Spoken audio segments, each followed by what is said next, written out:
तयार करायची आहे. म्हणजे त्यांचा जो व्यवहार आहे तो सुद्धा व्हाया बिमस्टेक जर झाला तर आपल्याला त्याच्यावरती नियंत्रण ठेवता येतं. बरोबर बरोबर. तुम्ही आता मगाशी समृद्धीचा उल्लेख केला. आपल्याकडे समृद्धी आहे जी दुसरीकडे नाहीये किंवा कमी प्रमाणामध्ये आहे. समृद्धीसोबतच आपल्याकडे वैविध्य आहे. आपण ज्याला इंग्लिशमध्ये म्हणतो ना व्हरायटीज आहेत, वेगवेगळ्या प्रकारचे पर्याय उपलब्ध आहेत. सगळ्या प्रकारचे म्हणजे सगळ्या क्षेत्रामध्ये वेगवेगळ्या प्रकारचे पर्याय आपल्याकडे उपलब्ध आहेत.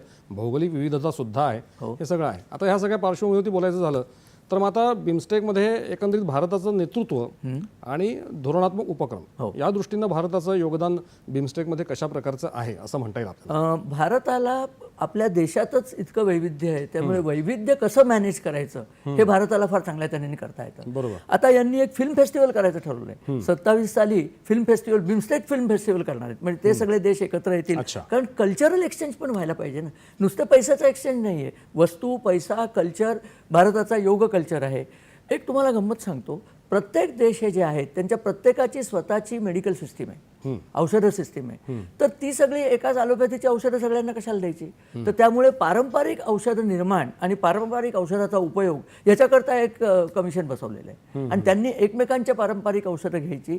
माहिती म्हणून तुम्हाला सांगतो, आपल्या इथे मलेरिया जो आहे त्याला आपण जे औषध घेतो ते मलेशियामधल्या सिंकोना नावाच्या झाडाची साल आहे ती, तिथलं ते औषध आपल्याकडे येतं. कोयनेल ज्याला म्हणायचे, पूर्वी त्याला कोयनेल म्हणायचे, क्विनाईन, ते तिथनं येतं. तर तिथली इफेक्टिव्ह औषधं, कारण मलेरिया तिथनंच आला होता, ती तिथल्या रोगांवरती काम देतात. तर हे औषध निर्माण पण करायला घेतलंय.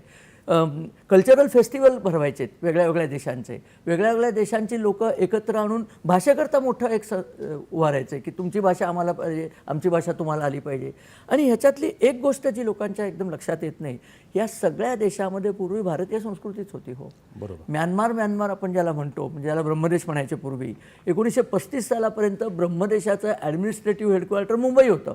हे बऱ्याच लोकांना माहीत नसतं. 35 सालामध्ये जर आपण योग्य पावलं टाकली असते तर ब्रह्मदेश आपला एक प्रांत असता त्यावेळेला.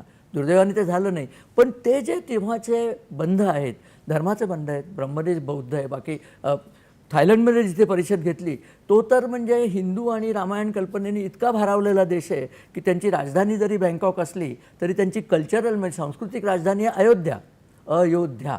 फक्त त्याचा उच्चार ते अयोध्या म्हणतात आणि उत्तरेला ते शहर आहे. ते तर म्हणतात रामायण इथेच घडलं, तुम्ही आमचं चोरलं वगैरे, ती गोष्ट सोडून द्या. परंतु इतकं संमिलन आहे. आता तुम्ही पाहिलं असेल की त्यांच्या पंतप्रधान मॅडम शिनावात्रांबरोबर नरेंद्र मोदी झोपलेल्या बुद्धाच्या मूर्तीचं दर्शन घ्यायला गेले होते. अप्रतिम मूर्ती आहे, महाकाय मूर्ती आहे. हे सगळं तिथे आहे हो अजूनसुद्धा.